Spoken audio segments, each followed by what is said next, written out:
समृद्ध दाता दयालो पूज्य स्वामी जी महाराज, आज नैमिषारण्य की पवन पवित्र भूमि पर प्रातःकालीन लक्ष्य सत्संग में सम्मिलित होने वाले समस्त सत्संग के प्रेमियों, जीव का बड़ा सौभाग्य होता है तो ऐसी घड़ी संत महापुरुषों के वचन की सुनने के लिए, उनके दर्शन दीदार के लिए हमें आपको अपने जीवन में मिलती है। ये 88,000 ऋषियों की तपोभूमि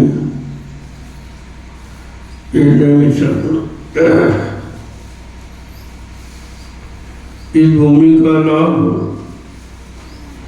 जीवों के लिए कहा है। इस भूमि का लाभ किनको मिलेगा?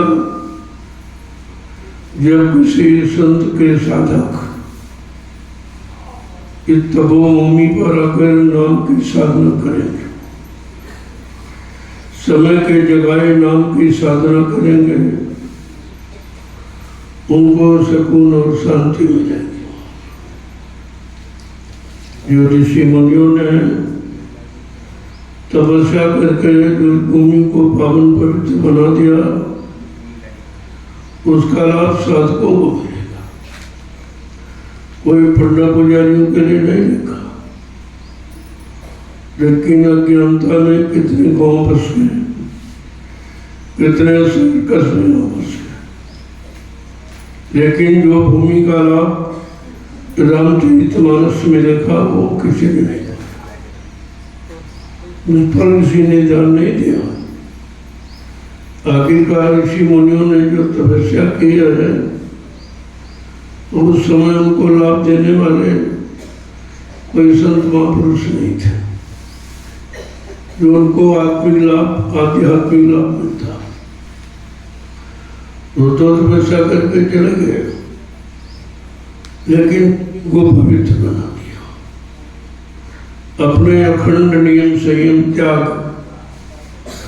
तपस्या और ब्रह्मचर्य से। अब लाभ देने वाले अगर संत महापुरुष होते, उनको बहुत जल्दी लाभ मिल जाता, क्योंकि वो पाक साफ थे, त्यागी थे, तपस्वी थे, ब्रह्मचारी थे, उनको बहुत जल्दी लाभ मिल जाता।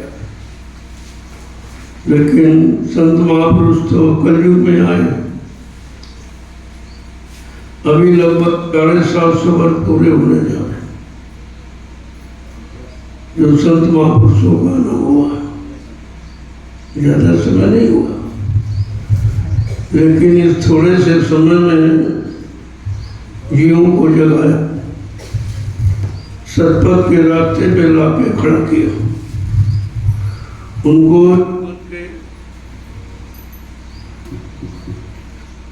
जीवन के जीने की उनको विधि और तरीका बताया कि मानव जीवन को तुम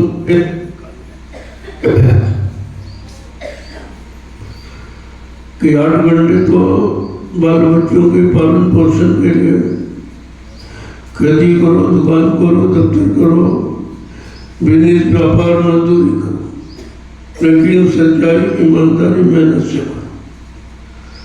कहा था कि तुम्हारे पर किसी के कर्म का बोझा न लगे, ईमानदारी के साथ करो। और बचे हुए समय में 1 घंटा सुबह, 1 घंटे शाम को आत्मा के घाट पर बैठकर परमात्मा के नाम की सच्ची कमाई करो। एक कलयुग में असली साधना है।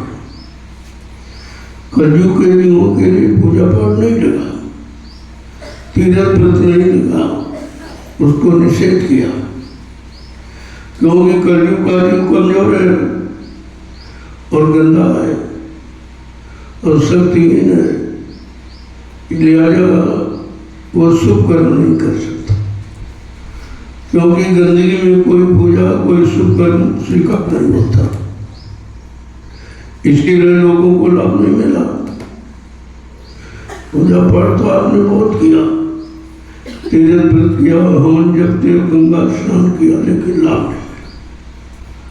कौन सा लाभ? आप मिला। आत्मा के कल्याण का लाभ इन क्रियाओं में नहीं है। ये शरीर इंद्रियों से जो आपने किया तो शरीर इंद्रियों को लाभ मिल गया, मान मिला, सम्मान मिला, लेकिन भगवान नहीं मिला।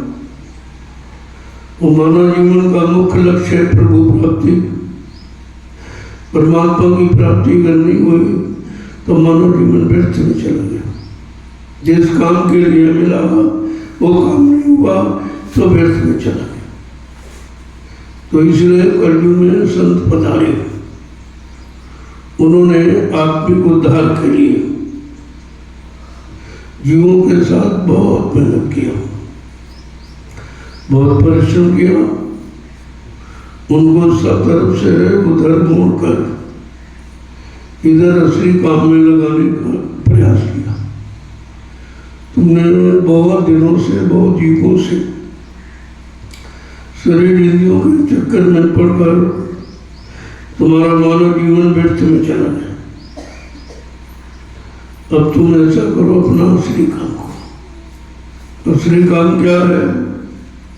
आत्मा को जगाओ और परमात्मा के पास पहुंचो। का रास्ता हमारे पास है। संतों ने कहा रास्ता तुम्हें दूंगा, लेकिन करना तुम्हें पड़ेगा। कुछ तुम करो और कुछ मैं करूँ, हमारे तुम्हारे मेहनत से हमारी खुश हो जाएगा, वो दया कर देगा, तो तुम्हारा काम सहज में बन जाएगा। यह शिक्षा संत महापुरुषों की रही है। अब इस शिक्षा पर किसने ध्यान दिया, किसने नहीं दिया, किसने अपनाया, किसने नहीं अपनाया, किसने मतलब प्राप्त किया, किसने नहीं प्राप्त किया, वो तो जीवों को अपनी करनी पर निर्भर है कि जैसी करनी करोगे वैसा आपको लाभ। लेकिन संत महात्माओं ने मेहनत बहुत की, आपको बनाने में, आपको मोड़ने में बहुत मेहनत किया।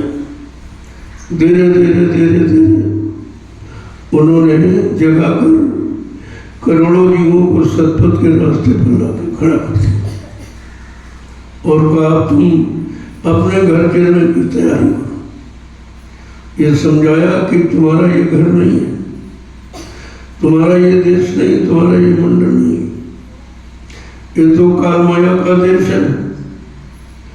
उस काल माया ने अपने देश में रहने के लिए तुमको फंसा लिया। अगर फंसाता नहीं तो उसका राज्य कैसे चलता? अब फंसाने को आपने समझा कि हमारा सहयोग कर रहा, तो उसने शरीर दिया। शरीर भी काल का है और शरीर के लिए जो भी आपने जमीनें, दुकानें, मकानें, पद पत्नी और बच्चे जो भी आपने बनाया, ये शरीर के लिए। ये शरीर नाशवान है, ये आपको हमेशा मिलेगा, रहेगा नहीं। कुछ वर्षों के लिए, दिनों के लिए मिला।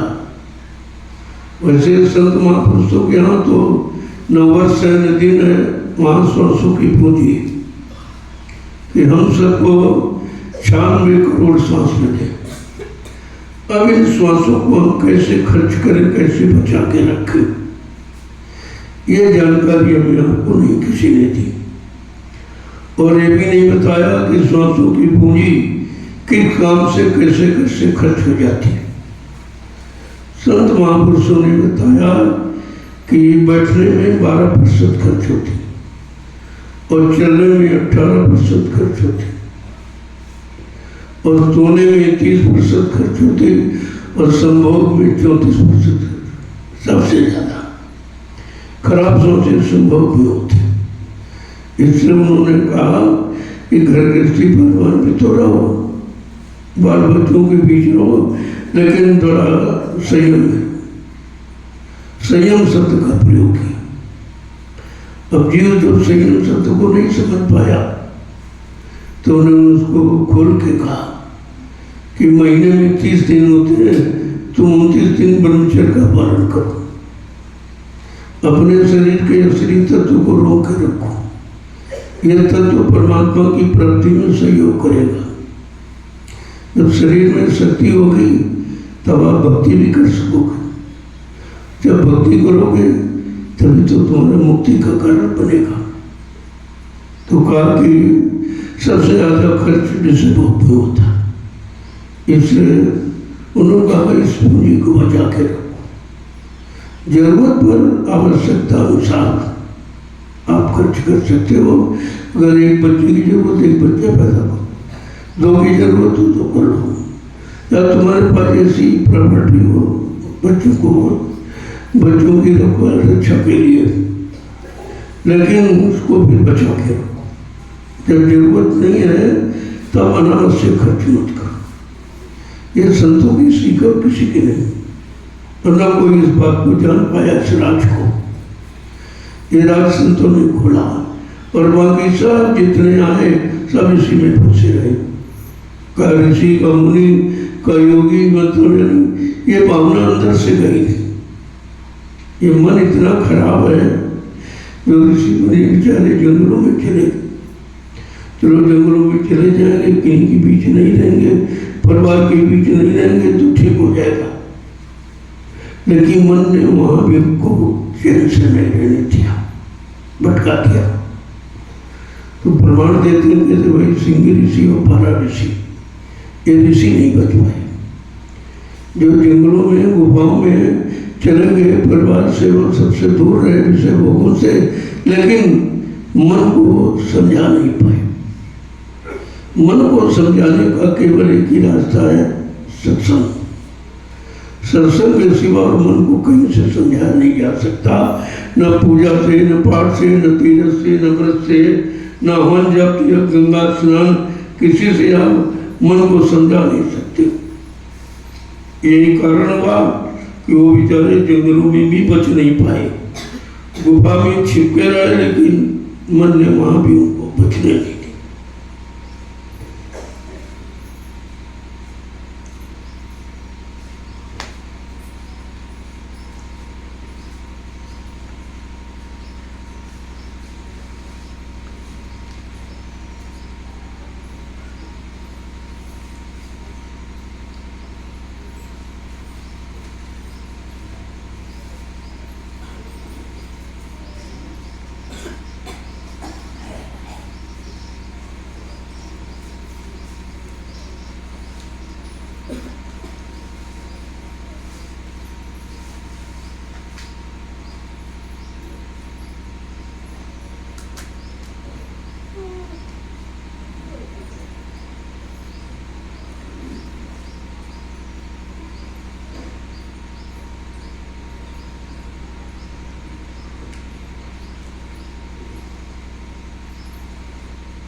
देखो कितनी गहराई की बात है।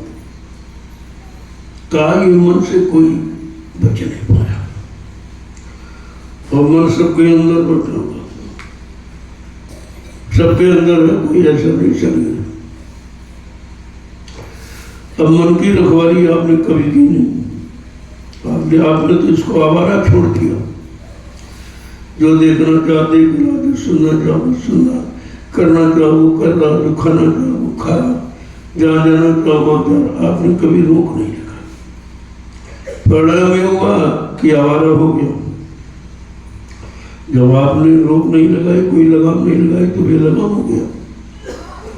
अब इतना ये खराब हो गया 3-3 युगों से, तो एक बार की आप कैसे ठीक करो, जब तक कोई तुम्हारा सहयोगी नहीं बनेगा। सहयोगी कौन है?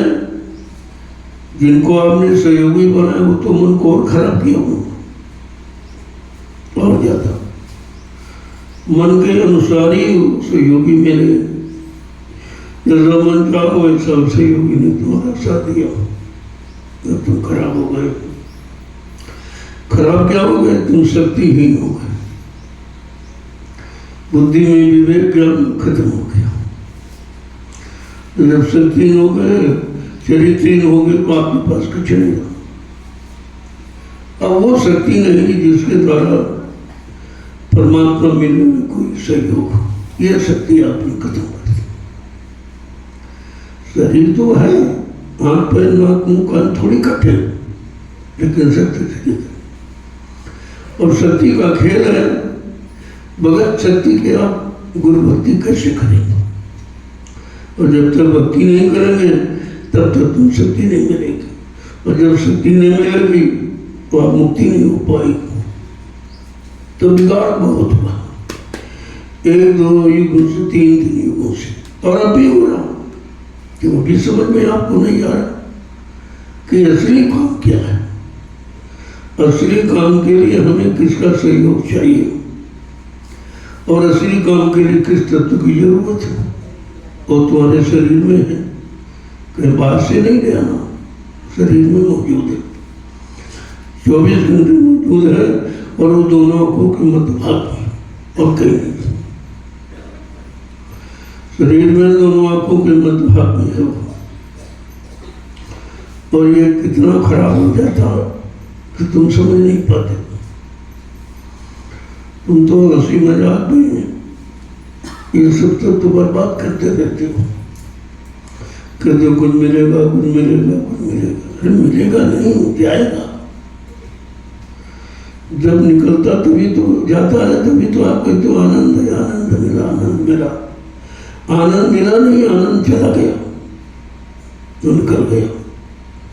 और निकल के वक्त तो कह रहा देखो हम जा रहे हैं, ये आनंद है जो तुम समझ नहीं पाए और तुमने व्यर्थ में निकाल दिया। अब तुम्हारे पास कुछ नहीं बचा। बाद में जीव पश्चाताप करता है, तुम नहीं करेंगे, नहीं करेंगे, फिर करता है, फिर करेंगे, नहीं करेंगे, फिर करता। ऐसे ऐसे जीवन निकल गया और तुम कुछ समझ ही नहीं पाए कि हमारा मुख्य मतलब क्या है, हम किस काम को करने के लिए आए और किसको रोकने के लिए आए थे। मानो तो इसीलिए मिला आपको, क्योंकि मानो तुम्हें बुद्धि है, बुद्धि में विवेक है, ज्ञान है, वो समझता है कि मतलब हमें क्या करना क्या नहीं करना। बाकी पशु और पक्षी तो उनको ज्ञान नहीं आता, लेकिन वो बुद्धि से ज़्यादा संयम में रहते, वो जरूरत पर ही प्रयोग करते, अनावश्यक नहीं प्रयोग करते।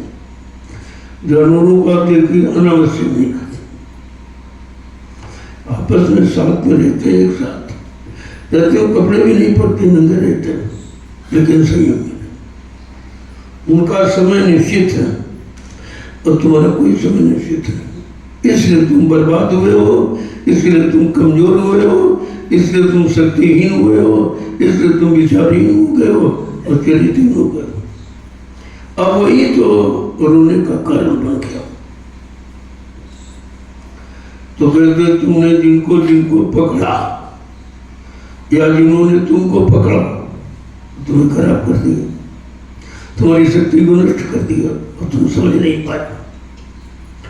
तुम्हारा नुकसान हो रहा नित्य प्रति और तुम समझ नहीं पा रहे, क्योंकि तुमने उसको नुकसान जाना नहीं और न किसी ने आपको बताया। लेकिन जब संत महापुरुष आए तो उन्होंने कहा अरे भाई तुम्हें कुछ नहीं करना और कहीं नहीं जाना, वो तो तुम्हारे अंदर ही है। अपने अंदर वाले को संभाल के रखो, वो कहीं बाहर से मिलेगा नहीं, ना कोई दे सकता है। इसलिए अपने अंदर वाले तत्व को संभाल के रखो। वो तत्व क्या है? कहते वीर है, रज और वीर। नारी में रज है, पुरुष में वीर है, दोनों शक्तियां हैं। ये असली शक्तियां हैं रज और वीर। इन शक्तियों को संभाल के रखना ये जीव का परम कर्तव्य है, लेकिन बेचारा किसी ने बताया नहीं और सब इसी में फंसे रहे। तो बताता कौन? तो संतों को आना पड़ा कि ऐसे तो जीव ये कभी नहीं जा पाएगा अपने घर, क्योंकि घर जाने वाला कोई रास्ता नहीं बता रहा और ना कोई युक्ति इसको बता रहा और ना इसको कोई रोक रहा कि तुम्हें क्या नहीं करना, क्या करना, क्या नहीं करना, क्या खाना, क्या नहीं खाना, किसके साथ बैठना, किसके साथ नहीं बैठना, किसको छूना, किसको नहीं छूना, किसको देखना, किसको नहीं देखना, किसकी कमाई का खाना, किसकी कमाई का नहीं खाना। ये असली छुआछूत है, कोई जात पात की छुआछूत नहीं है, इसकी छुआछूत। तो कहा तुमने सबको पकड़ा और लोगों ने तुमको पकड़ा केवल तुम्हारी शक्ति को नष्ट करने के, तुम्हें बर्बाद करने के लिए पकड़ा। तो महापुरुष क्या कहते हैं कि तुमको किसको पकड़ना चाहिए? जहां से तुम्हारा शारीरिक सुधार हो जाए और आत्मा का उद्धार हो जाए, दोनों काम। शरीर भी तुम्हारा निरोग रहे, शक्ति बर्बाद न होने पावे अनावश्यक, और जिससे जब शक्ति नहीं बर्बाद होगी तो आत्मा के जगाने में सहयोग हो जाए। तो समझा के क्या करें, जरा दो वचन सुन लीजिए। गुरु चरण पकड़ दृढ़ भाई, गुरु चरण पकड़ दृढ़ भाई, गुरु चरण पकड़ दृढ़ भाई, गुरु चरण पकड़ दृढ़ भाई, गुरु का संग करो बनाई, गुरु का संग करो बनाई, गुरु का संग करो बनाई, गुरु का संग करो बनाई। देखो समझा के क्या होता है, गुरु के चरणों को पकड़ो, जिसके पकड़ने से आदमी कल्याण होता।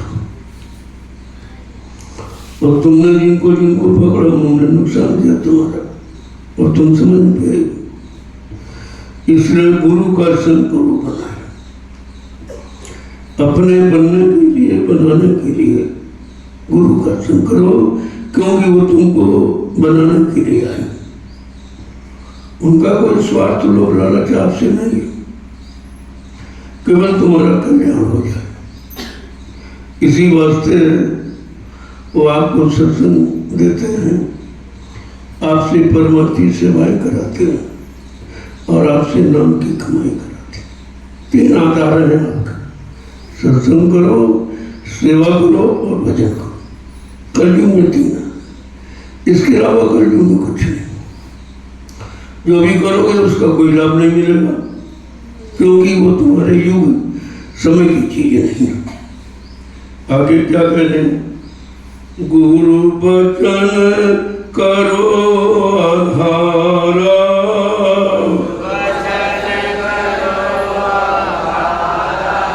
गुरु का वचन करो आधारा,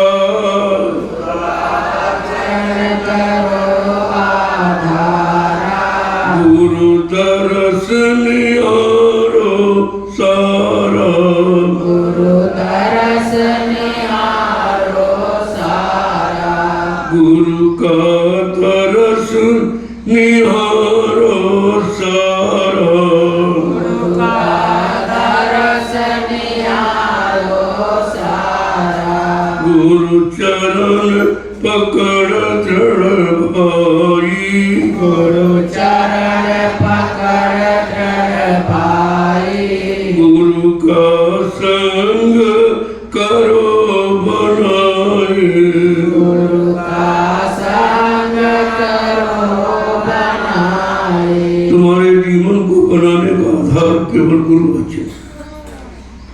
तुमने सबके वचन सुने पड़े, लेकिन जीवन बनने की बात कहीं से सिद्ध नहीं। कहा गुरु का वचन तुम्हारे जीवन को बनाने का आधार है, और उनका दर्शन नित्य प्रति करो, ये जीवन का सार है। आगे क्या कह रहे हैं? गुरु की गति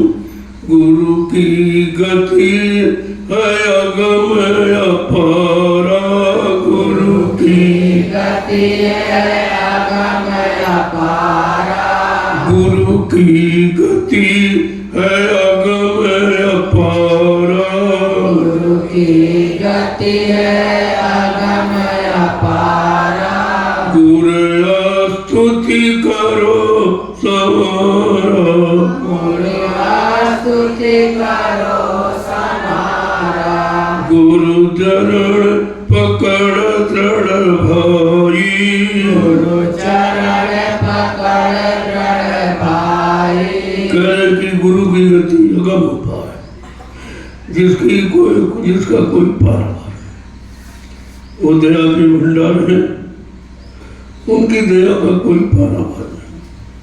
कितनी लुटा दें, कितनी दे दें, निरंतर बढ़ती रहती है। वो दया लेने से कभी खर्च नहीं होती। कहा इसीलिए गुरु की स्तुति संभाल के करो, अपने मन बुद्धि चित्त को संभाल कर गुरु की स्तुति करो, उनकी अर्चना, उनकी वंदना अंतर से करो।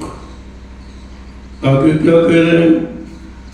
गुरु राखो हृदय माही, गुरु राखो हृदय माही, गुरु राखो हृदय माही, गुरु राखो हृदय माही, तो मिटे काल पर छाई, तो मिटे काल पर छाई, गुरु चरण पकड़ दृढ़ भाई, गुरु चरण पकड़ दृढ़ भाई, गुरु का संग करो बनाई, गुरु का संग करो बनाई, का गुरु के अपने हृदय में बैठा। जब हृदय में उनको अपना निवास का स्थान दे दोगे तो अंदर में से कोई गलत विचार नहीं आए, किसी तरफ भी गंदगी की तरफ तुम्हारा मन नहीं जाएगा, क्योंकि संवर करने वाला अंदर में बैठा। और तुम बार बार फोटो लगाते हो, ये लगाते हो, वो लगाते हो, अंदर में कुछ खाली पड़ा सब। गुरु अंदर का विषय, अंतर्मुखी होकर जो गुरु की साधना करते हैं वो बहुत जल्दी प्राप्त कर लेते। आगे क्या कह रहे हैं? अगर गुरु को अंतःस्तर में बैठा लो तो काल की सारी व्यवस्था खत्म हो, काल की परछाई तो आप नहीं पड़े, इतना सुधार होता है। आगे क्या कह रहे हैं? भोगों की आशा त्यागो, भोगों की आशा त्यागो, भोगों की आशा त्यागो, भोगों की आशा त्यागो, मनसा तज जग से भागो, मनसा तज जग से भागो, मनसा तज जग से भागो, मनसा तज जग से भागो, गुरु चरण पकड़ दृढ़ भाई, गुरु चरण पकड़ दृढ़ भाई, गुरु का संग करो बनाए, गुरु का संग करो बनाए, का जब गुरु के हृदय में बसा लोगे तो भोगों की आशा समाप्त हो जाए, फिर भोगों से अलग हो जाओ। यही भोगों का तो रोग है, जिस रोग ने आपको कमजोर जर्जरित कर दिया। अब आपके शरीर में भी शक्ति नहीं, मन में भी शक्ति नहीं, दोनों खराब हो गए। तो क्या कह रहे हैं? अब भोगों की आशा छोड़ो, बहुत करके देख लिया, कुछ नहीं मेरा, सब चला गया। और जितनी मन से तुमने सोचा विचारा का उससे अब दूर रखो। इसी से फंसे हो, ये मिल जाए, वो मिल जाए, राज मिल जाए, पाठ मिल जाए, धन मिल जाए, दौलत मिल जाए, औरत मिल जाए, पति मिल जाए, बच्चे मिल जाए। तो ये मिलने वाले नहीं है, ये सब खराब करने वाले। ये तुम्हारे समय को भी नष्ट कर देंगे और जीवन को बर्बाद कर देंगे। आगे क्या कहें? आशा गुरु साथ लगाओ, आशा गुरु साथ लगाओ, आशा गुरु साथ लगाओ, आशा गुरु साथ लगाओ, मनसा गुरु पद में लाओ, मनसा गुरु पद में लाओ, मनसा गुरु पद में लाओ, मनसा गुरु पद में लाओ, गुरु चरण पकड़ दृढ़ भाई, गुरु चरण पकड़ जड़ भाई, गुरु का संग करो बनाई, गुरु का संग करो बनाई। का अब संसार भोगों की आशा को त्याग दो और गुरु के शब्दों में वो जो कहते हैं उनके वचनों में अपनी आशा दो कि हमारी आशाएं उनके वचनों को सुनकर उनके वचनों का पालन करके ही पूरी होंगी और यहाँ कोई पूरी करने वाला है नहीं। तुमने जहाँ जहाँ पूरी करने की कोशिश की और उसी में तुमको फंसा लिया। वो अपनी तो पूर्ति की लेकिन तुम्हारी पूर्ति नहीं हुई। क्या कह रहे हैं? मनसा गुरुपद में लाओ, अपने मनसा वाचो कर्मणा गुरु की तरफ ले चलो, जहां से तुम्हारा सुधार उद्धार दोनों काम हो जाएगा। आगे क्या कह रहे हैं?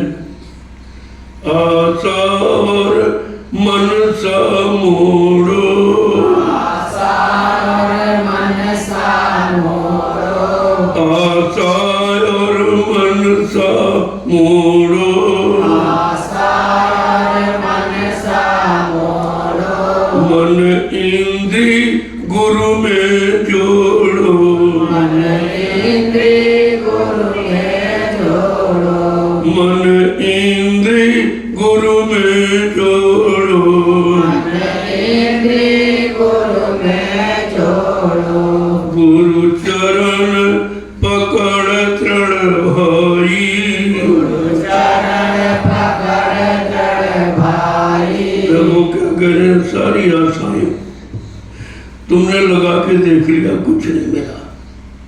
अब अपनी सारी आशा जो मन की, मन को मोड़ो, मन को मोड़ो, सारी आशाएं तुम्हारी पूरी हो जाएगी। किससे? गुरु में जोड़ो। अब इंद्रियों को भोगों में जोड़ के देख लिया, बर्बाद हो गए हो, शक्तिहीन हो गए हो और बीमारी में बीमारियां ले लिया आपने मोड़। कहते कि जितनी भी मन और इंद्रिय इनको अब गुरु के साथ जोड़ो ताकि तुम्हारा नुकसान बच जाए। जो हानि होती है उससे आपको बचाव हो जाएगा। ये गुरु बचाने के लिए आया। जो तुमको बचाए वो गुरु होता है। गुरु कोई दाढ़ीवाल नहीं होती। आगे क्या कह रहे हैं? दिन रात रहे गुरु ध्याना, रात रहे गुरु ध्याना, दिन रात रहे गुरु ध्याना, दिन रात रहे गुरु ध्याना, गुरु बिन कोई और न जाना, गुरु बिन और न कोई जाना, गुरु बिन और न कोई जाना। गुरु बिन और न कोई जाना। का इतनी दृढ़ता मजबूती होनी चाहिए कि दिन रात गुरु का ध्यान, गुरु का ध्यान कर प्यारे, बिना इसके नहीं छूटा। अगर छुटकारा चाहते हो, आवागमन से बचना चाहते और काल माया के देश से अपने देश को जाना चाहते तो निरंतर गुरु का ध्यान करो। तुमने सबका ध्यान किया, मेरा कुछ नहीं। आपका गुरु का ध्यान करके देखो क्या कह रहे हैं, गुरु भी और न कोई जाना। अब आपने जान लिया कि गुरु के बिना हमारा कोई और संभाल करने वाला नहीं, सुरक्षा करने वाला नहीं है, हमारी मदद करने वाला नहीं। जिनको हमने अपना बनाया उन्होंने हमारी सुरक्षा खत्म कर दी। किसी ने आपकी सुरक्षा नहीं, आपको बर्बाद किया, खराब किया। ये सुरक्षा नहीं है, लेकिन हम समझ नहीं पाए। हम इन्हीं को अपना मानते रहे जो हमारा नुकसान करते रहे, जो हमको खराब करते रहे, हमारी चरित्र को बर्बाद करते रात दिन। हम उन्हीं का साथ करते, उन्हीं को अपना मानते, उन्हीं से रिश्ता जोड़े। तो क्या कह रहे हैं, दिन रात गुरु का ध्यान करो तो तुम्हारा बचाव हो जाएगा, तुम्हारा सुधार भी हो जाएगा और जीवात्मा का उद्धार, दोनों काम हो जाएगा। आगे कह रहे हैं, गुरु श्वास गिरास न बिसरे, गुरु श्वास गिरास न बिसरे,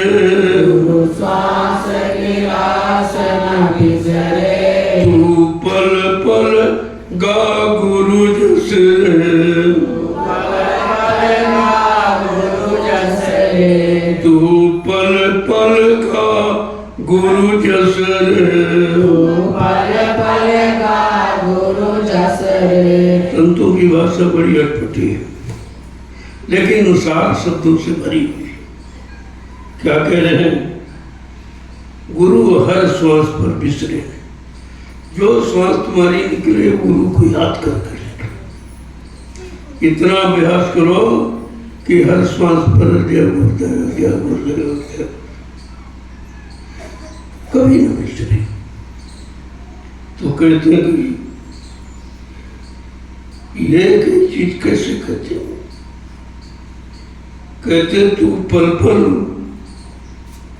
हर पल घड़ी तुम्हारी कोई ऐसी खाली न जाए जो गुरु के ध्यान से अलग हो जाएगा। देखो एक शब्द कहीं जाना नहीं है, सब तुम्हारे अंदर है, लेकिन अंदर का ज्ञान नहीं मिला। अंतर्मुखी ज्ञान कराया नहीं गया, बहिर्मुखी कराया गया, ये करो ये करो ये करो। अंदर में कहते नहीं ये छोड़ो ये छोड़ो ये छोड़ो।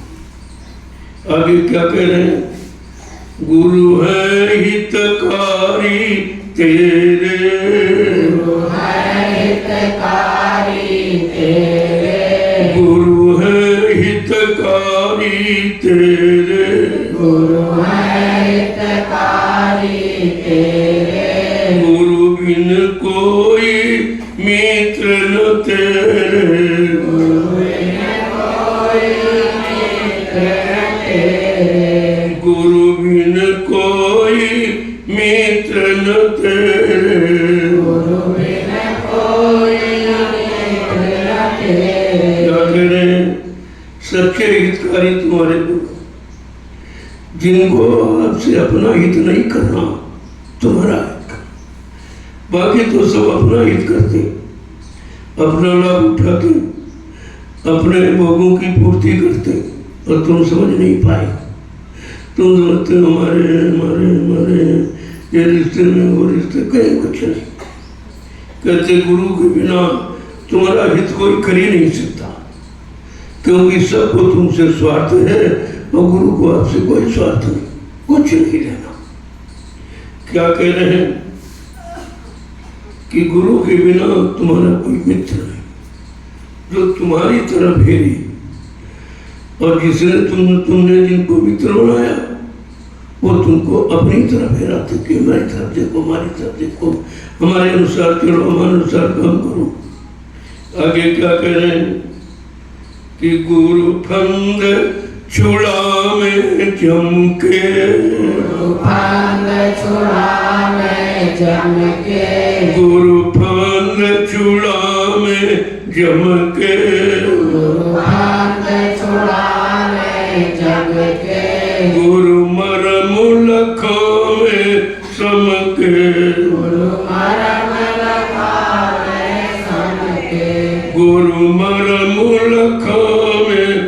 सबके, गुरु मरम लखावे सबके।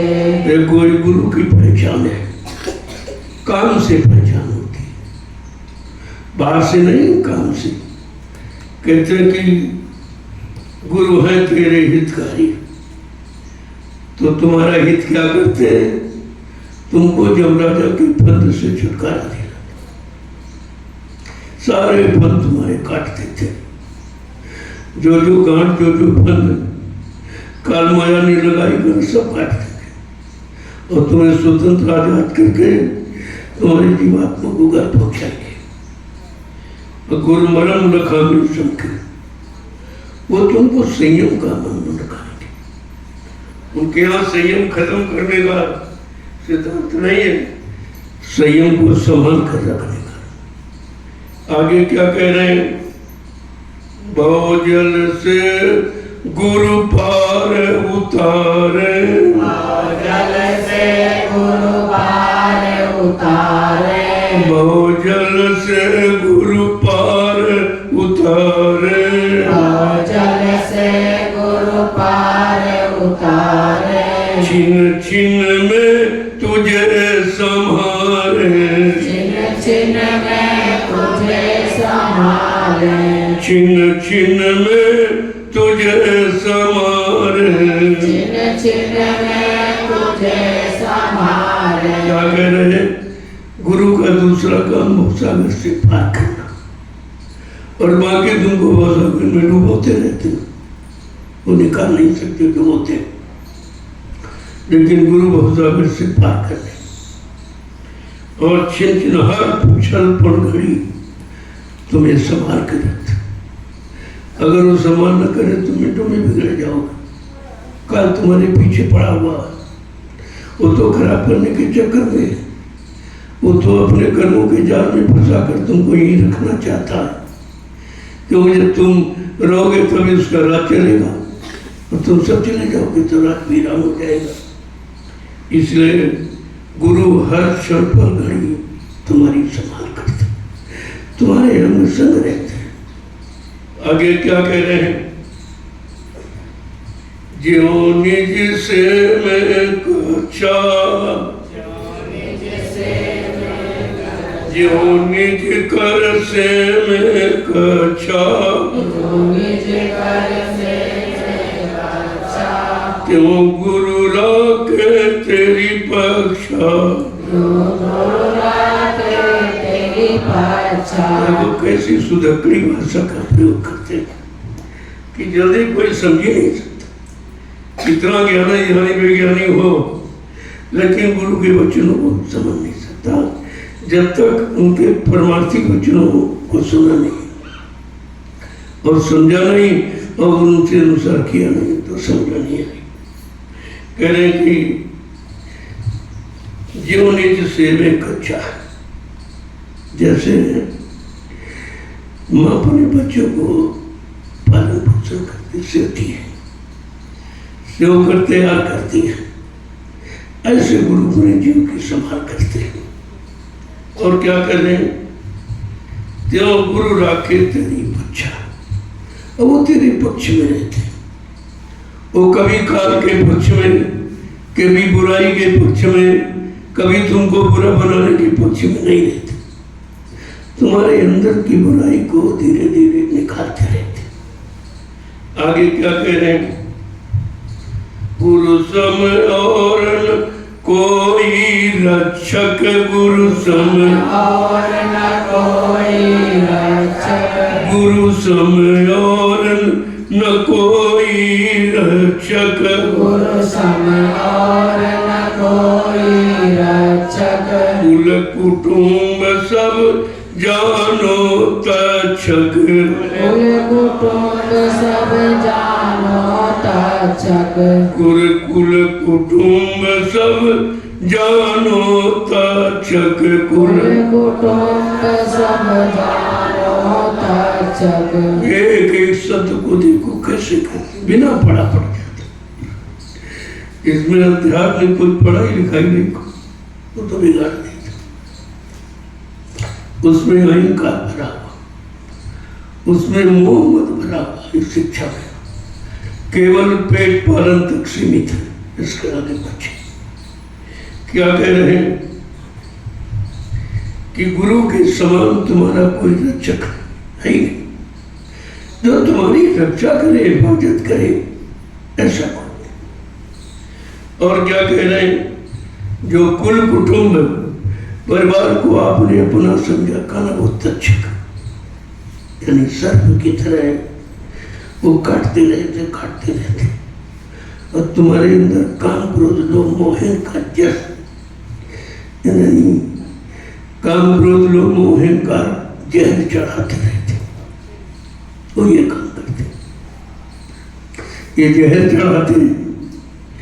आगे क्या कह रहे हैं, ताते गुरु को कभी न छोड़ो, ताते गुरु को कभी न छोड़ो, ताते गुरु को कभी न छोड़ो, ताते गुरु को कभी न छोड़ो, कनक कामिनी से मन मोड़ो, कनक कामिनी से मन मोड़ो, कनक कामिनी से मन मोड़ो, कनक कामिनी से मन मोड़ो। देखो कितना साफ साफ कहते, इतना साफ किसी ने नहीं कहा है। कहते तुम गुरु को कभी न छोड़ो, हमेशा उनको अपने अंग संग रखो, और कनक कामिनी दौलत और औरत से मन को मोड़ो। ये दोनों आपको फंसाने वाले हैं और फंसा करके बर्बाद करने वाले हैं, इनका साथ छोड़ो। आगे क्या कह रहे हैं, गुरु की भक्ति सदा सुखदाई, गुरु की भक्ति सदा सुखदाई, गुरु की भक्ति सदा सुखदाई, गुरु की भक्ति सदा सुखदाई, गुरु बिन मन बुद्धि दुखदाई, गुरु बिन मन बुद्धि दुखदाई, गुरु बिन मन बुद्धि दुखदाई, गुरु बिन मन बुद्धि दुखदाई। कहा गुरु की भक्ति सदा सुख देने वाली, बाकी भक्ति तो फंस जाओगे, मिलेगा कुछ। जितने आपने आज तक विषयों की, भोगों की, सामान की, सम्मान की भक्ति की आपने, वो सब दुखदाई निकली। कि गुरु की भक्ति कहा सब तरफ से सुख देने वाली, सब तरफ से तुम्हारा भला कल्याण करने वाली है। इसलिए और गुरु के बिना तुम अपना मन बुद्धि ठीक नहीं कर सकते, कोई नहीं ठीक कर सकता इसको। वो गुरु ठीक करेगा मन को और बुद्धि को। तुम कितना जोर लगा लो, तुम्हारे जोर लगाने में मन और बिगड़ता और मचलता और भागता, और बुद्धि भी बेचारी कोई निर्णय नहीं ले पा रही, क्या करूं क्या न करूं, क्या करूं क्या न करूं। आगे क्या कह रहे हैं, गुरु विश्वास चित्त में धरो, गुरु विश्वास चित्त में धरो, गुरु विश्वास चित्त में धरो, गुरु विश्वास चित्त में धरो, गुरु प्रसाद जगत से तरो, गुरु प्रसाद जगत तरो, गुरु प्रसाद जगत से तरो, गुरु प्रसाद जगत से तरो। का विश्वास करो तो गुरु भी करो, वो कभी आपका विश्वास खत्म नहीं करे, लेकिन पक्का विश्वास होना चाहिए। अभी तो विश्वास नहीं है हमें, कभी करते हो, कभी नहीं करते, कभी कम करते हो, कभी ज्यादा करते हो, कभी बिल्कुल नहीं करते। यह भी जो इधर उधर भटक है, कुछ अटक है लोगों में, तो यही तो आगे बढ़ने नहीं देते। पक्का दृढ़ विश्वास करो कि हमारा काम इन्हीं से होगा और कोई नहीं कर। भल चाहो तो चेतो आज की न हो, बहुर बहुरी पछताओगे फिर न स्तुताओ। का ऐसा अवसर मौका फिर जीवन में तुम्हें कभी नहीं मिलेगा जो तुम्हारे उद्धार के लिए आया हो, तुम्हारे कल्याण के लिए आया हो, तुमको बनाने के लिए आया हो। ऐसा समय फिर आपको नहीं मिलेगा। क्या कह रहे हैं? उनका अटल विश्वास अपने चित्त में धारण करो। और गुरु प्रसाद, जो प्रसाद में वचन, जो दया ये प्रसाद में देते हैं, इसको संभाल के। ये संसार में कोई नहीं देगा, ये प्रसाद आपको कोई नहीं देगा। आगे क्या करें? मान मोह मत गुरु सब हरे, मान मोह मत गुरु सब हरे, काम क्रोध भी तुझसे डरे, क्रोध भी तुझसे डरे, काम क्रोध भी तुझसे डरे, क्रोध भी तुझसे डरे। अबे तुम काम क्रोध से डरते हो। कहते अगर गुरु को अंतर में बैठा दो तो सब मान और मोह और अहंकार सब गुरु तुम्हारा हर लेंगे, कुछ नहीं रखेंगे। और फिर जब ये सब काम तुम्हारा हो जाए तो काम क्रोध लोभ मोह छोड़ बल्कि मैदान। ऐसे साधक से काम क्रोध लोभ मोह बहुत दूर भागते रहते। आगे क्या कह रहे हैं? लोभ लहर सब ते निकारी,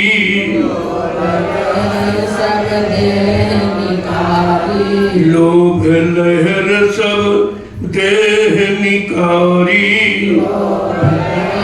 सब देह निकारी, माया ममता बाजी हारी, माया ममता बाजी हारी। कहा निरंतर तुम्हारे अंदर लोभ की लहरें उठती है, ये मिल जाए, ये मिल जाए, ये बन जाए, वो बन जाए। कहते ये मिल जाए, जो मिलेगा नहीं वो तुमको मिटा देगा, तुमको बनाएगा नहीं, तुमको बिगाड़ देगा। ये जितनी लहरें तुम्हारे अंदर मन में उठती, ये सब तुमको बहकाने भरवाने वाली, तुमको बिगाड़ने वाली, तुमको खराब करने वाली। लेकिन अगर गुरु के प्रति लहर उठती है, ममता गुरु में अगर आती है, प्रेम गुरु में अगर जागता है, तो क्या कह रहे हैं कि माया ममता बाजी हारी। जिस माया और ममता ने सबको ठगा वो भी हार जाती, उस साधक से वो भी हार जाती है, क्योंकि उस पर न ममता का असर है न माया का असर। अरबों खरबों होते हुए भी उसके पास कुछ है, वो उसे कुछ नहीं समझता है, वो केवल परमात्मा के सिवा कुछ जानता ही नहीं। तुम्हारा धन, तुम्हारा मन, तुम्हारा तन, ये सब परमात्मा में लगाते रहते हैं, क्योंकि तुमने जहां जहां तक लगाया अपने मन के अनुसार, मन को, तन को, धन को, उससे सब आपको नुकसान हुआ। क्योंकि लगाना भी तुम्हारे बस की बात नहीं, जब लगाने वाला मिलेगा वो लगा देगा तो आपको लग जाएगा। क्या कह रहे हैं? तुझसे जीत सके नहीं कोई, तुझसे जीत सके नहीं कोई, तुझसे जीत सके नहीं कोई, तुझसे जीत सके नहीं कोई। गुरु का बल जो मन में होई, गुरु का बल जो मन में होई, गुरु का बल जो मन में होई, गुरु का बल जो मन में होई। का उस साधक से कोई जीत नहीं सकता। जितने काम क्रोध लोभ मोह अहंकार को जीत लिया, उससे संसार में कोई नहीं जीत सकता है। और क्या कह रहे हैं? गुरु का बल जो मन में हो। अगर तुम्हारे मन में केवल गुरु का बल है कि गुरु के सिवा हमारा काम कोई नहीं कर सकता, गुरु के सिवा हमारा कोई भला नहीं कर सकता, गुरु के सिवा हमारी कोई रखवाली रक्षा सुरक्षा संभाल नहीं कर सकता। अगर ऐसा भाव बन जाए, कहते हैं गुरु से पावे नाम रसायन, गुरु से पावे नाम रसायन, गुरु से पावे नाम रसायन, गुरु से पावे नाम रसायन, घट से भागे तृष्णा गायन, घट से भागे तृष्णा गायन, घट से भागे तृष्णा गायन। घट से भागे तृष्णा गायन। देखो कितना बड़ा लाभ होता है, जो सृष्टि में किसी भी लोक मंडल मुकाम में कोई नहीं दे सकता। कहते हैं गुर से पावे नाम रसायन, वो नाम की जड़ी बूटी, नाम की औषधि दे देते हैं, जिससे सारे तुम्हारे बिगड़े काम बन जाते हैं। वो रसायन बूटी है। और घट से भागे तृष्णा डायन, जैसे तुम्हारे अंदर में घट, तुम्हारे घट में अंदर में जैसे नाम यानी रम गया, नाम ठहर गया, जो तृष्णा है डायन सबको डरती है, सबको खाती है, काला को डायन भाग जाएगी और रुक नहीं सकती। उस नाम रसायन के आगे कोई मतलब बीमारी किसी तरह की, न काम की, न क्रोध की, न लोभ की, न मोह की, न अहंकार की, सबसे बड़ी बीमारी है। इसी बीमारी में सारी सृष्टि बेचारी फंसी। कहते हैं ये सब खत्म हो जाएगी अगर गुरु के नाम को तुमने अपने अंदर में बसा लिया। आगे क्या कहेंगे? गुरु चरणामृत परसादी, चरणामृत परसादी, गुरु की चरणामृत परसादी, गुरु की चरणामृत परसादी, प्रीति सहित ले मिटे उपाधि, प्रीति सहित मिटे उपाधि, प्रीति सहित ले मिटे उपाधि, प्रीति सहित मिटे उपाधि। गुरु की चरणामृत ये असली प्रसादी है। ये मिट जाए तो सारी उपाधियां यानी कष्ट, तकलीफ, मुसीबत, बीमारी, महामारी सब तेरी समाप्त हो जाएंगे। उस प्रसादी में इतना गुण है। क्या करें? गुरु पर तन मन दोनों वारो, गुरु पे तन मन दोनों वारो, गुरु पर तन मन दोनों वारो, गुरु पे तन मन दोनों वारो, हृदय में गुरु रूप निहारो, हृदय में गुरु रूप निहारो, हृदय में गुरु रूप निहारो, हृदय में गुरु रूप निहारो। कैसे समृद्ध गुरु पर तन मन न्यौछावर कर, जिन्होंने न्यौछावर कर दिया उन्हीं का काम हो गया। क्योंकि तन से और मन से ही तुमने बुरे कर्म किए, पाप कर, यही तो कारण है। मन ने तन से कराया और तन मन दोनों गंदे हो गए, खराब हो गए और तुम समझ नहीं पाए। तुम्हारे शरीर को मन ने खराब किया और अपना भी खराब हो गया, क्योंकि तन से मन ने भोग किए, भोगों से मन खराब हो गया और मन खराब होते होते तन की भी शक्ति को नष्ट कर दिया। तो तन मन का तुम गुरु पर न्यौछावर कर दो, तो ये खराब सब जो किया है वो भी माफ हो जाए और आगे तुम करोगे नहीं। अगर गुरु को आपने सही तरीके से तन मन दे दिया, तुम केवल कहते हो देते हो, मैं तो तन मन धन तेरा सब प्यारा भी मेरा, खाली कहते हो, लेकिन क्योंकि तन भी तुम्हारे बस का नहीं, मन भी तुम्हारे बस में नहीं। जो तुम्हारे बस में वही दे सकते हो। खाली तुम कहते हो और न तन बस में न मन बस में। मन के बस में तन है, तन के बस में मन है, और मन इंद्रियों के बस में, इंद्रियों भोगों के बस में। ऐसे ऐसे ये कर्म शास्त्र सब खराब हो गए। आगे क्या कह रहे हैं कि हृदय में गुरु का रूप मिला। जब गुरु तुम्हारे अंदर में बस जाएगा तो जिनको जिनको आपने बसाया, जिनको चेहरों को आपने बसा दिया, क्या किया, अब तुम अगर उनके नए नहीं पा रहे हो, अब उन चेहरों से कुछ होने वाला नहीं। वो तो अपनी तरफ आकर्षित करते हैं, तुम्हें खराब कर देते हैं, खराब करने के लिए आकर्षित करते हैं, मन का मोह जगाने के लिए। आगे क्या कह रहे हैं, गुरु है दाता गुरु दानी, गुरु है दाता गुरु दानी, गुरु आराधो छिन छिन प्राणी,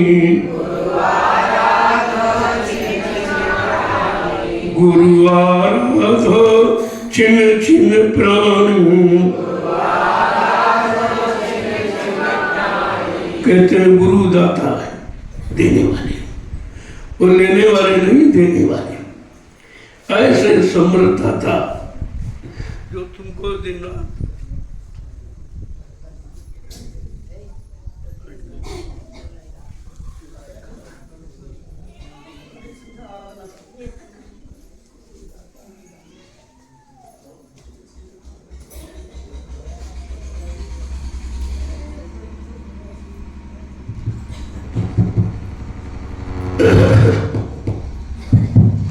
कहते हैं गुरु ऐसे दाता जो हमेशा देते ही रहते, लेते, क्योंकि ऐसे दाता है, ऐसे दया के भंडार है, हमेशा तुमको देते ही रहते। दरस से, स्पर्श से, कोई तीर उठा के दे दे, आपको वचन सुना दे, वचन सुनाकर आपको सब तरफ से बचा ले, नाम की युक्ति देकर तुम्हारी जीवात्मा का कल्याण करते। ऐसे समर्थ जो आपको सब कुछ देते हैं लेकिन बदले में कुछ नहीं लेते, ऐसे गुरु की आराधना, प्रार्थना, वंदना हर क्षण बड़ी करनी चाहिए। तुम्हारा कोई जीवन का क्षण, कोई श्वास ऐसी मन करे जिसमें नाम हो। आगे क्या कह रहे हैं, सत्य पुरुष सत्य नाम गुरु है,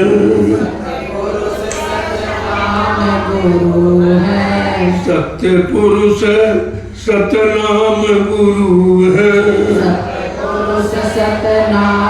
गुरु है, अलख रूप और अगम गुरु है, अलख रूप और अगम गुरु है। कहते हैं सब में गुरु ही है, गुरु का रूप है, गुरु की शक्ति, चाहे सत्पुरुष का हो, चाहे सतनाम को, चाहे अलग को, चाहे अगम को, सब में गुरु का रूप विद्यमान है। आगे क्या कह रहे हैं, सतगुरु स्वामी गुरु का नाम हो, सतगुरु स्वामी गुरु का नाम हो, निज पद पाए करो विश्राम, निज पद पाए करो विश्राम, निज पद पाए करो विश्राम, निज पद पाए करो विश्राम। सतगुरु स्वामी राधा स्वामी ये सब गुरु के नाम है, जो समय समय पर नाम लेके वही उनका नाम। शरीर का नाम तो कुछ भी हो सकता, माँ बाप ने रख लिया अपने बच्चे के लिए, लेकिन असली नाम उनका वही जिससे काम करते।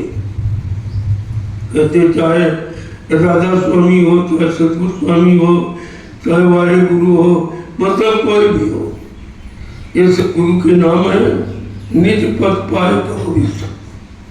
अगर उनसे तुमको अपना श्रेय स्थान मुकाम मंडल मिल गया, फिर तुम्हारा विश्राम हमेशा के लिए होगा। अनामी धाम पहुंच जाने के बाद फिर जीवात्मा कभी मृत्यु मंडल पर नहीं आती, इस पंचवती शरीर में कभी नहीं है। आगे क्या कहें? गुरु समभिद है अंतर जामी, गुरु सब विधि है अंतर जामी, गाओ ध्याओ सतगुरु स्वामी, गाओ सतगुरु स्वामी, गाओ ध्याओ सतगुरु स्वामी, गाओ सतगुरु स्वामी। गुरु चरण पकड़ जड़ भाई, गुरु चरण पकड़ जड़ भाई, गुरु का संग करो बनाई, गुरु का संग करो बनाई। का गुरु अंतर्यामी गढ़गर वासी रोम रोम को जाने वाला, फिर तुम उनको क्या बताओगे जो सबको जानता?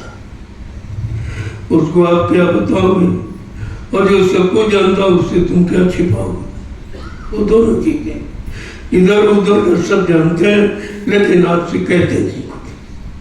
कह देंगे तो फिर तुमको चिंता हो जाएगी, तुमको नफरत हो जाएगी। कहते वो अंतर्यामी है, इसलिए ऐसे सदगुरु स्वामी का गुणानुवाद करो जो तुम्हारा सब कुछ बना दे, उसका गुणानुवाद किया जाए। जो तुम्हारा कल्याण कर दे, तुम्हारा उद्धार कर दे, तुमको पाप कर्मों से माफी दिला दे, तुम्हारी जीवात्मा को जगह के घर पहुंचा दे, ऐसे सदगुरु स्वामी का निरंतर गुणानुवाद करो। एक एक शब्द को कर जय गुरुदेव,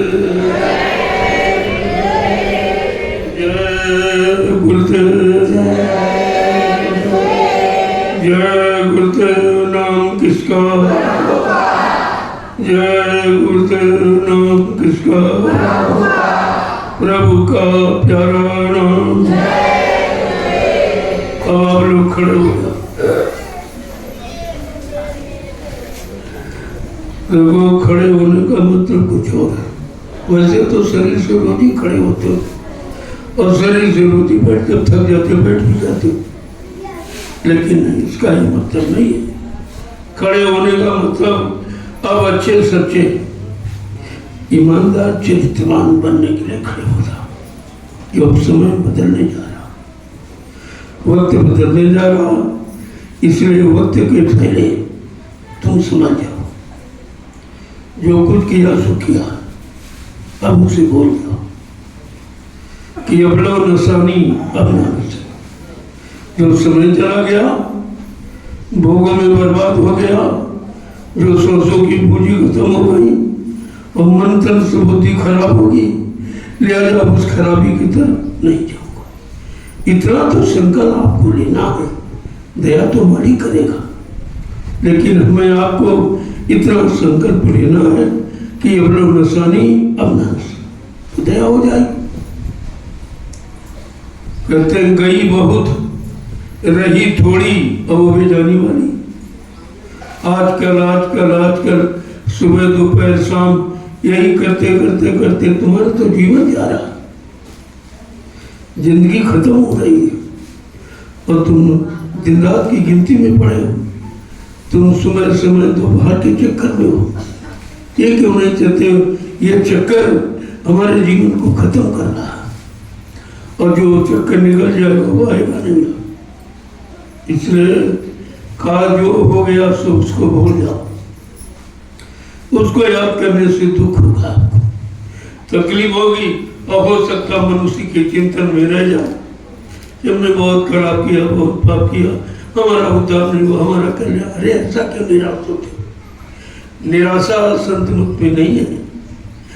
संत मत में सारी आशाओं की पूर्ति है, केवल आप वचनों को अपनी बुद्धि न लगाओ, अपने मन को खराब करते रहते हो, अपनी बुद्धि का प्रयोग करते हो।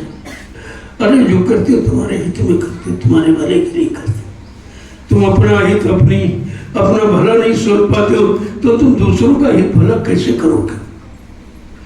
जय गुरुदेव, जय गुरुदेव, जय गुरुदेव। नाम किसका? जय गुरुदेव। नाम किसका? प्रभु का प्यारा नाम। जोर से बोलो, सब मिल बोलो, बोलना होगा, अभी से बोलो। दुख दर्द हरेंगे, सब कष्ट मिटेंगे, सुख शांति भी देंगे। सबके दाता, सबके मालिक, प्रेम से बोलो।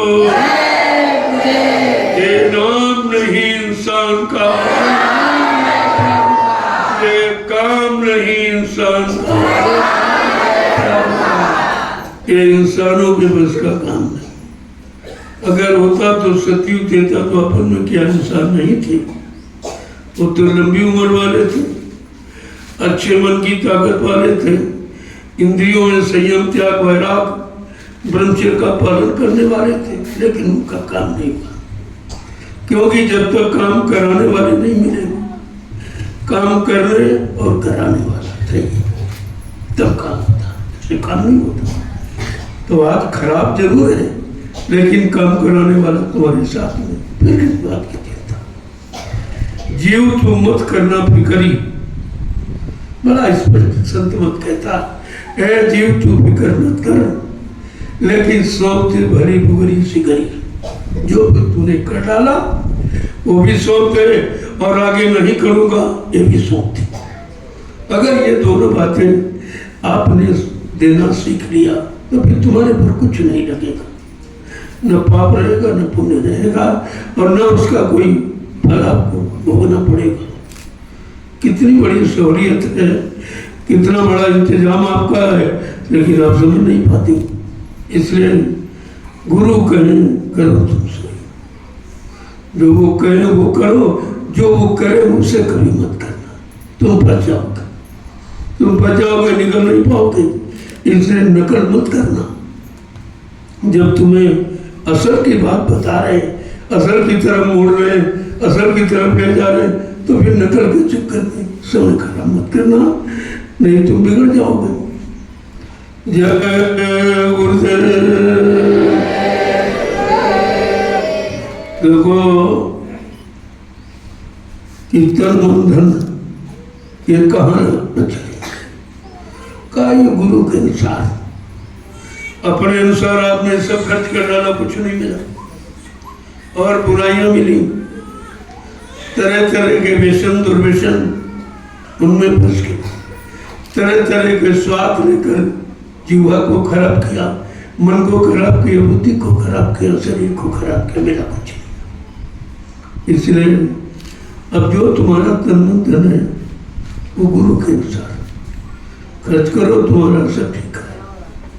देखो आज इस सत्संग स्थल में बैठे, ये कितनी अच्छी जगह धन लगा, और ये कब तक अच्छा रहेगा, जब तक ये बना रहे। कितने करोड़ लोगों को लाभ देखो, इससे बड़ा पुण्य कोई नहीं। और ये पुण्य तुम जीवन में कभी नहीं कर सकते।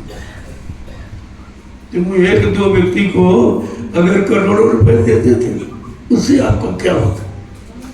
ये कितना सार्वजनिक कल्याण।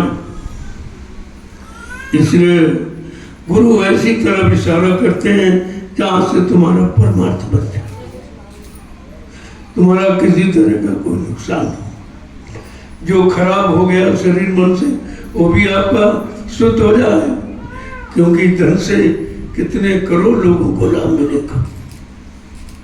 ये सत्संग स्थल जब तक इसकी मीट रहेगी, तब तक तुम्हारी सेवा को लोग याद करेंगे। और लाभ तो करोड़ों को मिल जाएगा। ये सबसे बड़ा खर्च करने का तरीका। इसी संदर्भ में कहा जाता आपको ऐसी जगह धन खर्च करो तो तुम्हारे आत्मिक कल्याण में आवे। और तुमने अपने मन के मुताबिक आज तक जहां जहां खर्च किया वही तुम्हारे पाप का कारण बन गया। धन भी गया, शरीर भी गया, मन भी खराब हुआ और तुमने पाप का कारण बना लिया। क्यों? तुम्हें खर्च करना मालूम नहीं था।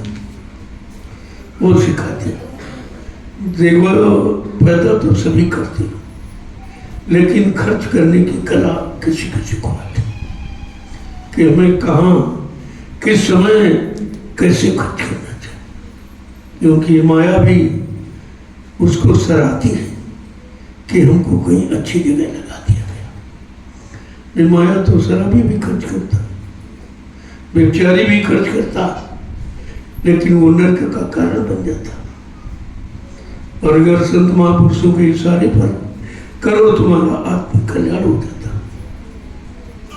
लोग कहते हैं धन जाता नहीं, हम कहते हैं कि पाई ले जा सकते हो, लेकिन अपने अनुसार नहीं। जहां पर संत महापुरुष लगवा दे तो तुम्हारी एक एक पाई तुम्हारे साथ चली जाए।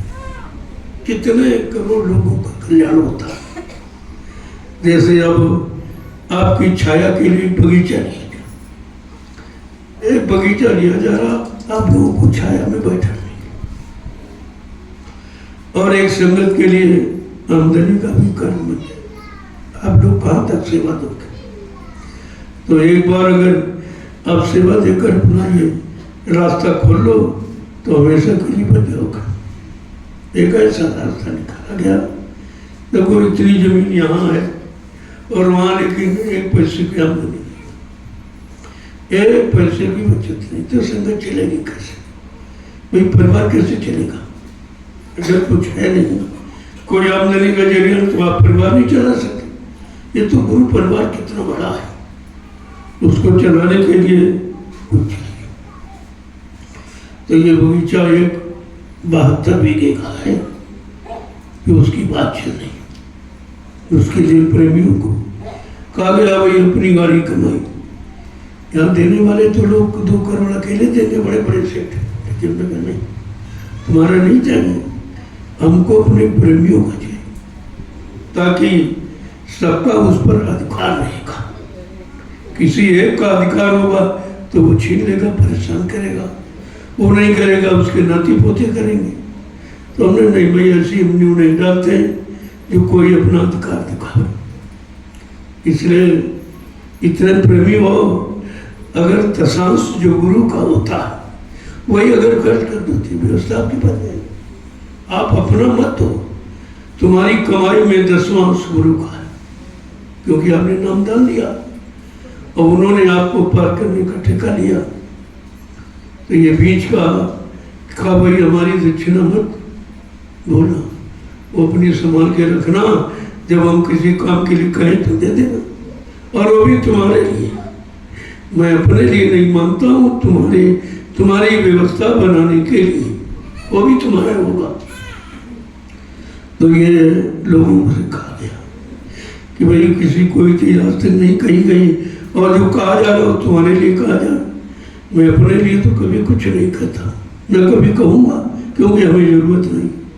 हमको तुम्हारी जरूरत जो दिखाई देती है उसके लिए तो जरूर कहूँगा, क्योंकि आपको तो मालूम नहीं आगे परिवार कितना बढ़ेगा, कितने लोग नए आ जाएंगे, फिर आप बैठा लोगे कहाँ? तो उनके लिए कोई न कोई जगह होनी थी। यहाँ तो जगह सीमित हो गई। ये तो एक आश्रम है और बाकी वो ज्ञान आश्रम, वहाँ से ज्ञान पूरे विश्व में प्रसारित होगा, इसलिए वहाँ जगह ज़्यादा है, सबसे ज़्यादा वहाँ। और निरंतर गुरु की दया से बढ़ भी रहा है, उनकी मौज है, हो रहा है। ये किसी की मौज से नहीं है, ये सदगुरु दाता दयालु की मौज से काम हो रहा, और इतनी जल्दी हो रहा कि कोई उम्मीद नहीं करता था। कोई नहीं कहता था कि भाई यहाँ स्थान बनेगा, यहाँ कोई धाम बनेगा, क्योंकि यहाँ तो नैमिष धाम है, और नैमिष धाम में सदगुरु धाम की क्या जरूरत है? अगर नैमिष धाम अपनी जगह पर होता, लोगों का भला, लोगों का हित, लोगों का कल्याण करता, तो हमको नैमिष धाम में सदगुरु धाम बनाने की क्या जरूरत है? लेकिन लोग समझ नहीं पा रहे। ये धाम वो धाम लेने वाला नहीं है, ये धाम देने वाला। वो सारे धाम लेने वाले, ये धाम देने वाला। ये तो आगे समय आ रहा, तभी परिचय लोगों को मिल जाएगा कि असली धाम कौन, जो धाम अपने धाम को पहुंचा दे, वो धाम। ये उसकी तैयारी है, लेकिन अभी किसी की समझ में नहीं आ रहा है। धीरे धीरे आ जाएगा सब। तो बगीचा उसकी बात चल रही है। उसके लिए प्रेमियों ने सेवा देना शुरू कर दिया। कहा नहीं कुछ हमारा रीजन जरूर लगे, जरूर लगाओ। दशांश गुरु का है, वो देकर के तुम बीमारियों से फुर्सत पा जाओगे। तुम्हारे पास बीमारी क्यों आती, परेशानी क्यों आती, तुम्हारी दुर्घटना क्यों हो जाती, फिर तुम कहते हो हम तो सत्संगी हैं, जय गुरुदेव में आके ये क्यों हो रहा? लेकिन तुमने दशांश नहीं दिया, खर्च कर डाला, उसका भोग। दशांश गुरु का है, वो तुम खर्च करोगे तो फिर अपराधी बन जाओ, क्योंकि वो तुम हजम नहीं कर सकते हो। इसलिए कहीं बीमारी आ जाएगी तो डॉक्टरों के घर चला गया, कहीं दुर्घटना होगी, अस्पतालों में बंद हो गए, पैर टूट गया, आँख टूट, ये सब है। ये सब होता है आप दशांश न देने के कारण। इसलिए ये मौका दिया जा रहा है, ऐसे आपको कहाँ खर्च करें दशांश, तो उसके लिए व्यवस्था बना दी। एक आधार बन गया बगीचे का, चलो उसमें हो जाए। और वो 70 बीघे का बगीचा है और 400 पेड़ बड़े। अच्छा, उसमें छोटा जैसे आज यहाँ बैठे हो, ऐसे छोटा मोटा कार्यक्रम छाया में हो सकता। अभी तुम्हारे पास छाया पर्याप्त नहीं है कि जहाँ 1000, 2000, 4000 प्रेमियों को बैठा के कोई संदेश दिया जाए। एक व्यवस्था आपकी बन रही, उस व्यवस्था में प्रेमियों को ये कहा गया कि भाई अपना दशांश सब तुम्हारा खर्च करने का समय आ गया। आपने खर्च नहीं किया तो तुम्हारा नुकसान आपको हो गया, तमाम बीमारी आई और निकल गया वो दशांश, लेकिन वो डॉक्टर के घर चला गया। तुम्हारा तो परमार्थ बना नहीं, नुकसान तो हो गया आपका। दुर्घटना हो गई, तमाम अस्पतालों में खर्च कर दिया, समय भी खराब हुआ, परेशानियाँ भी मिली आपको। तो जब आप समझोगे नहीं तो परेशानी मिलेगी। इसीलिए महापुरुष पहले कहते हैं, अरे भाई 100 रुपये पैदा करते हो तो 10 रुपये निकाल दो। पहले लोग पढ़े लिखे नहीं थे, बिल्कुल अनपढ़ थे, लेकिन जब अनाज तैयार होता था खलिहानों में तो उनको मालूम तो नहीं था। कहते ये अंजलि देवी की है, ये अंजलि देवता की है, एक अंजलि कन्या की है, एक अंजलि की, ऐसे निकालते रहते और निकालते रहते थे। कोई महात्मा साधु आ गया तो उसको दे देते थे, उनकी संभाल होती थी, उनकी मदद होती थी। और आप पढ़ लिख करके सब भूल गए। इस अंग्रेजी तालीम ने आपको बर्बाद कर दिया, बिल्कुल नास्तिक बना दिया। सारी आस्थाएं जो अच्छे काम की, अच्छी सेवा की, अच्छी सोच की थी, वो सब खत्म हो गई। आपने नुकसान कर लिया। तो पढ़ाई लिखाई तुम्हारे किसी काम आई? पढ़ाई लिखाई तुम्हें बिगाड़ने के लिए, तुम्हें नास्तिक बनाने के लिए, सारी आस्थाएं खत्म करने के लिए, सारे बुजुर्गों का बड़े का आदर और सम्मान गौरव करना सब बनाने के लिए आपने पढ़ाई लिखाई की थी। तो यही तो सोचना चाहिए। अब संत मत की आवश्यकता, अब देश में ऋषि मुनियों की, उनकी शिक्षा की जरूरत है। जब देश का विकास होगा, समाज का विकास होगा और इंसानों की मन बुद्धि चित्त का विकास होगा। जय गुरुदेव। अब आप लोग देखो सेवा के लिए आए हो तो चलिए सेवा करो, मैं भी आऊँगा, वहीं बैठूंगा। देखो कौन कैसी सेवा कर रहा है। इतने लोग आ गए, मैंने तो 25-30 लोगों को कहा था, आप तो 100 से ऊपर आ गए हो, तो फिर सेवा करो, बैठना नहीं। जो बच्चे हैं वो घास को उठा के एक जगह इकट्ठा करें और आप लोग निराई का काम। चलो जल्दी से फसल साफ कर दो, तुम्हारी मूंगफली हो जाएगी। वो तुम्हारे प्रसाद में काम आ जाएगी। प्रसाद खाओगे तो शरीर निरोग होगा, और जो सेवा दोगे तो यहाँ लग जाएगी आपके काम। यहाँ दोनों तरफ का लाभ है। शरीर से करोगे शरीर निरोग रहेगा, बीमारियां नहीं आएंगी, जो है वो धीरे धीरे खत्म हो जाएगी। और ये जो प्रसाद आप तैयार करोगे, जो प्रेमी ले जाएंगे, तो इस सेवा से तुम्हारी जमीन लेना है, ये खरीदना, ये बनवाना, ये ठीक करना, उसमें आप अलग जाएगा। ये लिया नहीं जाता, वो तुम्हारी सुविधाओं पर तुम्हारा धन खर्च कर दिया जाता। यहाँ कोई बैंक बैंक नहीं भरी जाती, यहाँ लेना देना ये कुछ नहीं होता। तो अब आप लोग चलिए, मैं वहीं आऊँगा और सबसे शाम को मिलूँगा जैसे मिला था। एक समय निश्चित रखो, बीच में आप समय खराब करोगे, वो सेवा करो। मैं तो शाम को मिलूंगा, प्रसाद भी दूंगा, तुम्हारी परेशानी भी सुनूंगा, लेकिन बीच में नहीं, बीच में आप सेवा करें। और मैं भी वही सेवा में आऊँगा भी। जय गुरुदेव। अब आप लोग चलिए, जैसे भी धूप हो जाएगी। आज तपस्या भी करूँगा, धूप मैं भी बैठूंगा, ऐसा नहीं है, मैं भी वहीं बैठूंगा। सेवा करो, इससे पसीना निकले, शरीर की बीमारी खत्म हो जाए। ये फिर बुखार क्यों आ रहा है, इस समय सबको कि भरपूर पसीना नहीं निकलता, और कभी निकला तो एकदम ठंडी में आप चले गए। ये भी ध्यान रखो, उसे अपने आप सूख जाने दो। उन कपड़ों को धोना, ऐसे पानी से निकाल दो, उनको को लगाना नहीं, आपको पानी से भिगो के निकाल दीजिए, पसीना निकल गया, साफ होगा, उसमें क्या। तो ये जब रोज निकलेगा, क्योंकि ये 4 महीने आपके खून शुद्धिकरण के हैं, और तुम निकलने नहीं देते, कोई पंखा चला दिया, कोई कूलर लगा दिया, कहीं ऐसी लगा दी, और सब पसीना अंदर में रह जाता। वही बीमारियों का रूप बन के निकलता है। ये जैसे अंग्रेजी तालीम आपने पाई है, अपना मन खराब किया, अपना तन रोगी बनाया, मन को भोगी बना दिया, सब नुकसान आपका हो गया। जय गुरुदेव। अब आप लोग चलिए, सेवा में चलो।